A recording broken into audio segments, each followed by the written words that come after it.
जिसकी कथा आज शुरू हुई है, इसकी कुछ झलकियां देखने को मिल रही हैं।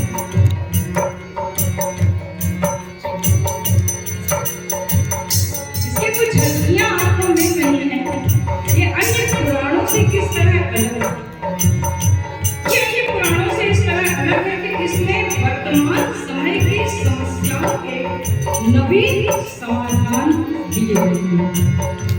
ये विद्या पुराण मनुष्य के अंदर एक नया चिंतन विकसित है, सोचने की दिशाएं देता है। तो इसका मनन, इसका पठन, इसका वाचन हमारे जीवन को बदलने में संभव है। आइए मिलकर प्रज्ञा पुराण तुझी को प्यारा है, प्रज्ञा पुराण तुझी को प्यारा है, प्रज्ञा पुराण तुझी को प्यारा है, प्रज्ञा पुराण तुझी को प्यारा है। इसकी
जगमग ज्योत से सारा जग उजियारा है, सारा जग उजियारा है, प्रज्ञा पुराण तुझी को प्यारा है, प्रज्ञा पुराण।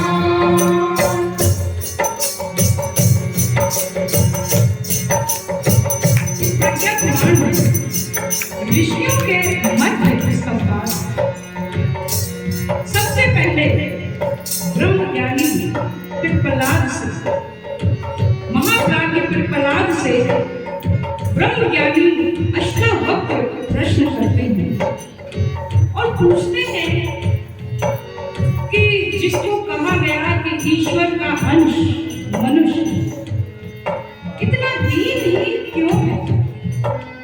सृष्टि शिरोमणि ईश्वर का राजकुमार, जिसे भगवान ने समस्त विभूतियां देकर भेजा है, वह आज धरती पर पशुवत जीवन क्यों जीता है? तो उत्तर का सार संक्षेप बताते हैं, किंतु उसके पहले कि ये महाप्राज्ञों के पुत्र जब पिता वेद पाठ कर रहे थे तो उनके वेद पाठ में कुछ त्रुटियां रही हुई, कुछ आवाजें आई कि यहाँ यह गलत है। इस प्रकार की जब 8 बार आवाजें आई तो देखा ऋषि ने यहाँ तो कोई नहीं है। 8वीं बार वे जान पाए कि यह आवाज तो उनकी पत्नी के गर्भ से आ रही है। वे बड़े क्रोधित हो गए, उनका अहम जागृत हो गया और उन्होंने कहा, अभी तो तू पैदा भी नहीं हुआ, पैदा होने से पहले ही तूने पिता की गलतियां गिनाना शुरू कर दिया। तू 8 स्थानों से टेढ़ा पैदा हो, ऐसा मैं तुझे श्राप देता हूं। और ऋषि अष्टावक्र परम ज्ञानी 8 स्थानों से टेढ़े पैदा हुए। एक शरीर में छोटा सा विकार हो, थोड़ा सा कहीं पर पैर में जरा सा साइज का फर्क हो जाए तो आदमी बहुत लचक के मचक के चलता है, लेकिन जो 8 स्थानों से टेढ़ा है वह कैसे चलता होगा। जब राजा जनक की सभा में पहुंचे थे तो उन्हें देखकर सभी सभासद हंसते थे।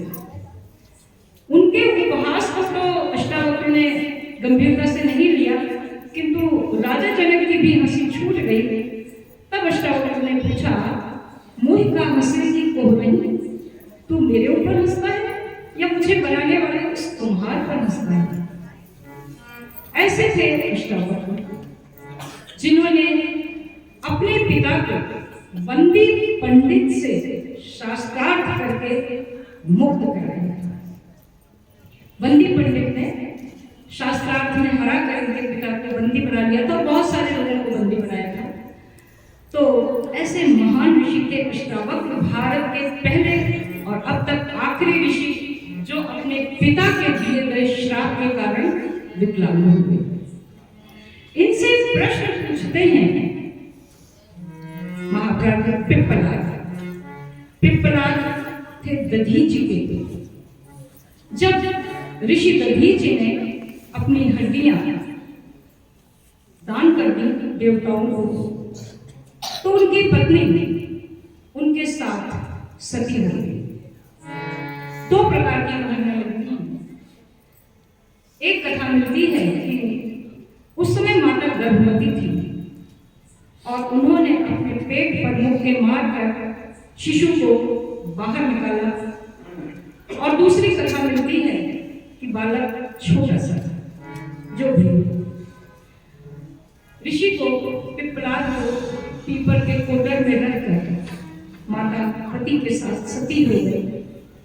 बालक रोता रहा, बिलखता रहा, हवाएं आ गई, उसे सहला गई, वर्षा आई, उसे नहला गई, सूरज की किरणें आई, उसे सुखा गई, मोर ने नाच सिखाया, कोयल ने गीत सुनाया।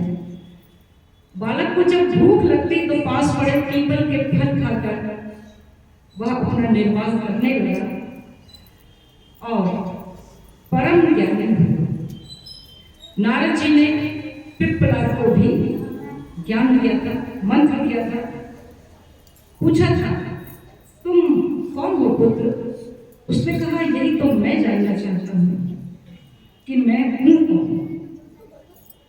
तब नारद जी ने उसके भूतकाल को देखकर उसको बताया कि तुम कौन हो और उसे मंत्र देकर मोक्ष का, कल्याण का मार्ग बताया। यही पिप्पलाद ऋषि अष्टावक्र से प्रश्न करते हैं और अष्टावक्र उत्तर देते हुए कहते हैं कि विधाता ने ईश्वर को समस्त विभूतियां दी। कहाँ है ये? ईश्वर जितना शक्तिशाली है उतना ही शक्तिशाली उसने मनुष्य को बनाया। क्यों नहीं दिखती हैं ये शक्तियां? जैसे बरगद के बीज में पूरा बरगद समाया रहता है, इसी तरह मनुष्य उतना शक्तिशाली है जितना परमात्मा। फिर क्यों है? ऋषि कहते हैं कि ईश्वर ने जहां मनुष्य को उतनी विभूतियां दी हैं, ये सारी शक्तियां हैं कहां? है उसके चक्रों में। मूलाधार चक्र जहां सुषुम्ना का अंतिम छोर है, मूलाधार से सहस्रार के बीच समस्त चक्रों में ये सारी विभूतियां बंद कर दी गई हैं। जैसे घर की कीमती वस्तुएं लॉकर में रहती हैं, इन्हें हम ध्यान, प्राणायाम, जप, परोपकार इत्यादि के माध्यम से जागृत कर सकते हैं और मनुष्य देव मानव बनता चला जाता है। किंतु आखिर मनुष्य इतना दीनहीन क्यों है? क्योंकि ईश्वर ने उसे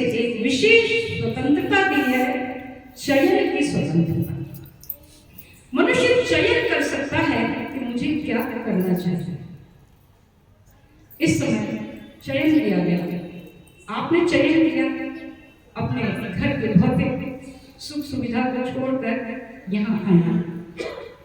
यह भी चयन किया कुछ लोगों ने कि हम घर में रहें। राम का समय था, विभीषण ने चयन किया राम की मित्रता और रावण ने चयन किया शत्रुता। क्या परिणाम हुआ? 1,00,000 पूत सवाल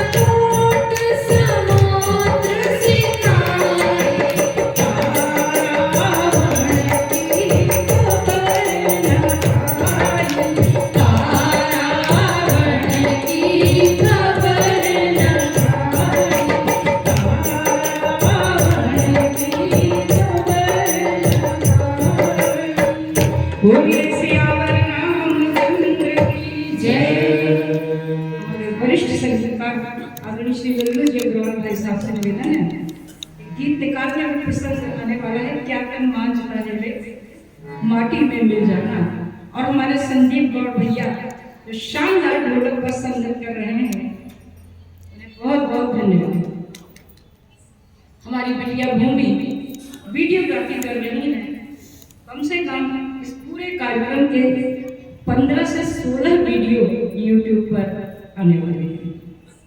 5-6 आ चुके हैं, बाकी आने वाले हैं। हमारे बगल में बैठी रेखा मुकुल बहन जी सुंदर संगीत प्रस्तुत कर रही हैं। ये सामने है, हाथ कमर को अर्सी के बोलिए परम पूज्य गुरुदेव की जय, पावन प्रज्ञा पुराण की जय। भस्मासुर ने तपस्या की, शिव जी ने कहा वरदान मांगो। उसने क्या वरदान मांगा कि जिसके सिर पर हाथ रखूं वो भस्म हो जाए। ये भस्मासुर ने चयन किया। महाभारत के युद्ध के समय अर्जुन और दुर्योधन दोनों के पास स्वतंत्रता थी कि वे भगवान, तो अर्जुन ने कृष्ण को मांगा और दुर्योधन ने उनकी सेना का चयन किया। यही सब चीजें हमारे उत्थान और पतन का कारण बनती हैं। तो हम भी चयन कर सकते हैं भौतिक सुख सुविधाएं और अध्यात्म का पथ। हमारे सामने जब भी कोई समस्या आती है, विकल्प हमेशा होते हैं, उसमें से हम बहुत आराम की चीज स्वार्थवश चयन करते हैं और जिसमें कष्ट होता है उसे छोड़ देते हैं। केवल शरीर को सब कुछ मान बैठे हैं, ये नहीं सोचते कि जैसे ही वह धागा टूटता है, यह शरीर मिट्टी हो जाता है, तब वह शर्मा जी नहीं रहते, कुशवाहा जी नहीं रहते, श्रीवास्तव जी नहीं रहते, वह मिट्टी है। तो जिसे मिट्टी हो जाना है, क्यों ना उस मिट्टी से सुंदर सृजन कर दिया जाए, बजाय इसके घर को मांझते मांझते उजला करने का प्रयास करते जाए। आइए लल्लू जी भाई साहब से सुनते हैं एक गीत, क्या तन मांझता है रे एक दिन माटी में। हम सभी दोहराएं उस चीज को, क्या तन मांझता है रे एक दिन माटी में मिल जाना।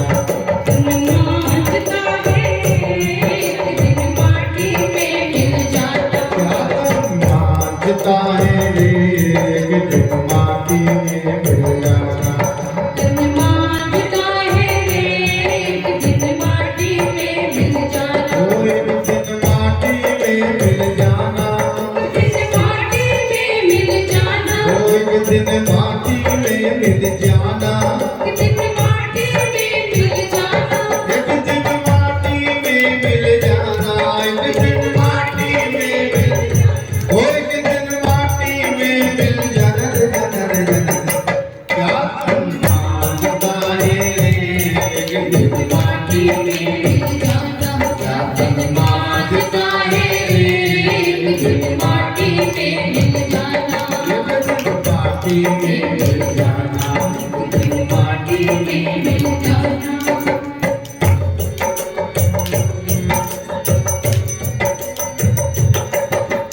थका थका धुआं जीवन भर तन को खूब सजाया, थका थका धुआं जीवन भर तन को खूब सजाया।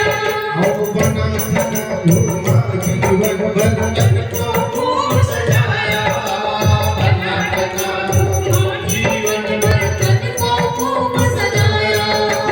नाशवान को सब कुछ माना, सत्य समझ ना पाया, नाशवान को सब कुछ माना, सत्य समझ ना पाया। हाँ क्रूर काल झपटा कर रोया, क्रूर काल झपटा कर रोया, साथ गई कुछ जनन धन्यवाद काहे, एक दिन माटी में मिल जाना। धन्यवाद काहे, एक दिन माटी में मिल जाना। ओ एक दिन माटी में मिल जाना, माटी में मिल जाना। हाँ एक दिन माटी में मिल जाना, माटी में मिल जाना। ओ एक दिन माटी में मिल जाना, एक दिन माटी में मिल जाना। ओ एक दिन माटी में मिल जाना।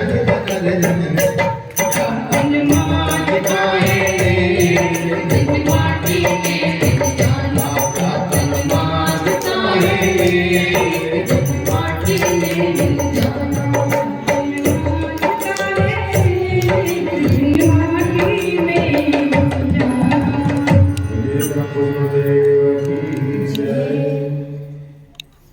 यहाँ की परंपरा के अनुसार 56 भोग की आज व्यवस्था है। विचार लोग हैं, लेकिन काम से समझ से निकल जाए। बाकी लोग अगर सहयोग करते जिस तरीके से पत्रिका होना चाहिए, हमें मैटर नहीं मिल पाया। गुरुदेव ने स्वाध्याय पर बहुत जोर दिया, क्योंकि मुझे अफसोस के साथ कहना पड़ता है कि गुरुदेव को जो मानते हैं, गुरुदेव को उनके शिष्य कोई नहीं मानता। अखंड ज्योति अगर नियमित अध्ययन करें, उसमें इतना दृष्टांत है, अगर उसी को लिपिबद्ध कर लेते, अपने जो और हमारे सहायक संपादक हैं, जब मैंने उनसे कहा कुछ नहीं लिख सकते हो तो कम से कम अखंड ज्योति से तो सभी में भेज दीजिए, तब उन लोगों ने अनुभव ऐसा नहीं करेंगे। सभी पढ़े लिखे और सभी रिटायर्ड पर्सन, लेकिन स्वाध्याय से में रुचि कम है, तो 10-5% तो सुधार हो ही जाएगा। जब स्वाध्याय नहीं करेंगे तो नई बातें मालूम नहीं होंगी, हमें किसका अनुकरण करना है, किन चीजों को छोड़ना है। इसलिए सबसे अनुरोध है कि स्वाध्याय करें। हम तो चाहते हैं रचनात्मक कार्य होते रहे, थोड़ा बहुत होता भी है। मैं आप सभी से अनुरोध करूंगा कि खड़े होकर ताली बजाकर इसके साक्षी बने।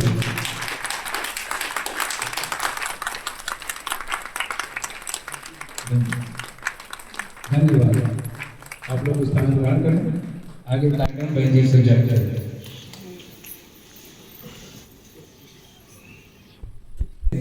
अगर अभी पत्रिका दे दी जाएगी तो कार्यक्रम ही बंद हो जाएगा, तो सब लोग पत्रिका का अवलोकन करने लगेंगे और बहन जी का कार्यक्रम जो है, जो बहुत अच्छे तरीके से चल रहा है, उसमें योगदान करेगा। तो सभी लोग जाएंगे साथ के साथ इसको साथ के रूप में ग्रहण करें। कुछ भूली पिछली यादें हैं इसमें। जिस समय शुरू हुआ था उस समय मोबाइल नहीं था, तो इतना कनेक्शन नहीं है, लेकिन जो कुछ पुराने चित्र मिल गए हैं उसमें किया है। दीक्षित जी कभी पूछ रहे थे वर्मा जी से, भाई साहब भावुक क्यों हो गए? अब उसके पिता जिस कार्यक्रम में आते थे उनके बच्चे नहीं आते, कारण क्या है? हमें सोचना चाहिए। तो दिवंगत एक तो मालापुरम के सज्जन है, उनका चित्र देखेंगे, कविता गोपाल कॉलोनी के। हमारे साथ सबसे बड़ी कमी यह है कि हम अपने बच्चों को इससे नहीं जोड़ पा रहे, और उसका सबसे बड़ा कारण है कि बच्चे देखते हैं कि पिताजी में कोई सुधार नहीं हो रहा है, तो हम छोड़ के क्या करेंगे। जय हिंद, धन्यवाद। बोलिए परम पूज्य गुरुदेव की जय, शांति कुंज हरिद्वार की जय। इस समय बहुत सारे सम्मानित व्यक्ति यहाँ पर उपस्थित हैं। थोड़ा सा गुरुदेव का परिचय देना चाहेंगे, शांति कुंज का थोड़ा सा परिचय देना चाहेंगे कि शांति कुंज हरिद्वार ज्ञान की गुरुकुल है। परम पूज्य गुरुदेव जिनका चित्र देवमंच पर सुशोभित है, ये तपोनिष्ठ है, तप की प्रतिमूर्ति है। इन्होंने जो प्रचंड तप किया ऐसा कहीं नहीं मिलता है। हम इसे बार बार कहते हैं, सुनते हैं कि हिमालय से पधारी हुई ऋषि सत्ता के निर्देश पर परम पूज्य गुरुदेव ने गायत्री मंत्र के 24 महापुरुष चरण किए। 24 लाख मंत्रों के पुरुष चरण, 24 वर्षों तक गाय के गोबर से निकले जौ की रोटी खाई, 24 वर्षों तक शक्कर और नमक नहीं खाया। क्यों? अपनी जीभ में वह शक्ति पैदा करने के लिए कि उनके एक इशारे पर अखिल विश्व गायत्री परिवार सब कुछ करने को तैयार है। सब क्रांतियां चलती हैं शांति कुंज से। केवल यज्ञ, हवन, पूजा पाठ नहीं होता है। परम पूज्य गुरुदेव ने अध्यात्म का वैज्ञानिक प्रतिपादन किया। शांति कुंज से थोड़ी ही दूर पर ऋषिकेश मार्ग पर ही ब्रह्म वर्चस्व शोध संस्थान की स्थापना की। इस शोध संस्थान में करोड़ों रुपए लागत की मशीनों से अध्यात्म के वैज्ञानिक प्रभाव को देखा जाता है। वहां साधक जाते हैं और मशीनों से कनेक्ट करके ध्यान लगाने और ध्यान भंग होने की स्थिति का भी अध्ययन किया जाता है। भिन्न भिन्न प्रकार की लाइटें जलकर ये बता देती हैं अब आप क्या सोच रहे हैं और अब आप ध्यान कर रहे हैं।